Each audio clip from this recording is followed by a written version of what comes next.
Hey everybody, welcome back to Mike Foster Outdoors. If you're new to the channel and stopping by, please click that subscribe button. Scroll down through the videos and maybe there'll be some tips and tricks here to help you out, or there's a lot of tournament footage videos as well.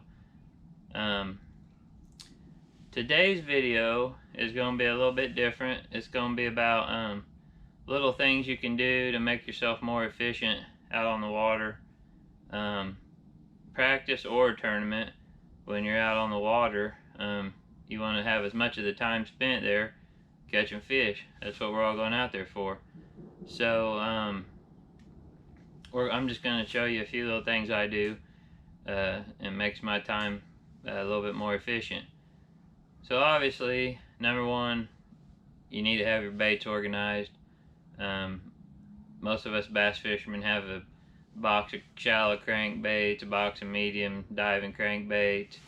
You got your plastics organized and things of that nature. But there's a few other things that you can do that'll save you a little bit of time. So right off the start here, you guys all know that I like throwing a stupid tube rig. And one thing that you can do, if you know that you're on a bite and they're going to be eating a stupid tube rig, just rig you up 5 or 6 of them. Have your jig head and everything in there all ready to go. And if you break one off or something, you don't have to rig up your jig head. You just reach in the box and tie one on. That's a good little way to save you some time. Another thing that you can do, say you're on a bite where you're throwing plastic bait, jig trailer, and you're dipping it in chartreuse or orange, a Cinco that you're dipping in chartreuse, or you can put you can dip a bunch of those before you go out. Maybe like dip a whole bag of them, or 8 or 10, you know, and then you don't have to worry about getting in your rod locker and getting your dip out to dip that plastic. Bunch of wasted movement while you're actually in your tournament. That's something else that I've done before that's saved me a lot of time. And if they're really locked in on a specific thing that you're throwing, say like Cinco, for instance, you're throwing a wacky rig Cinco, heck, just throw a whole pack of them in your pocket. You see the pros do that all the time, so all they gotta do is reach in their pocket, pull one out, and they're ready to go again.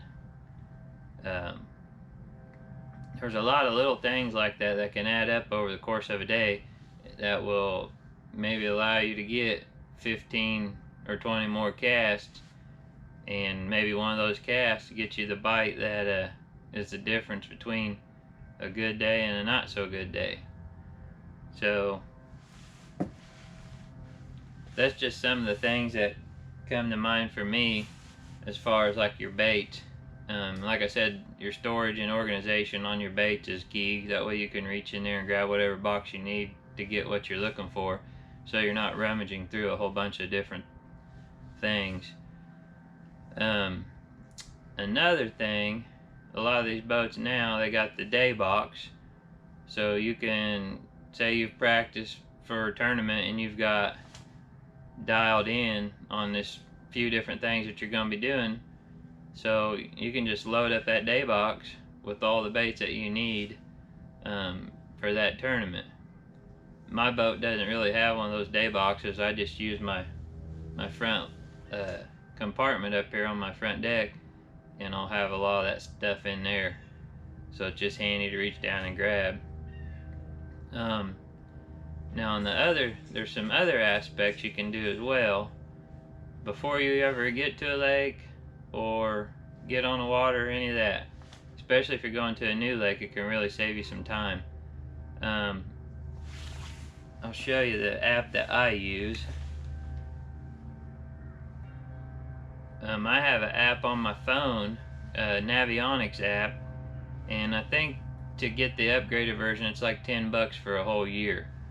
But you can pretty much Google any lake or search any lake on here, and then you can go to it, mark like waypoints of areas you might want to try.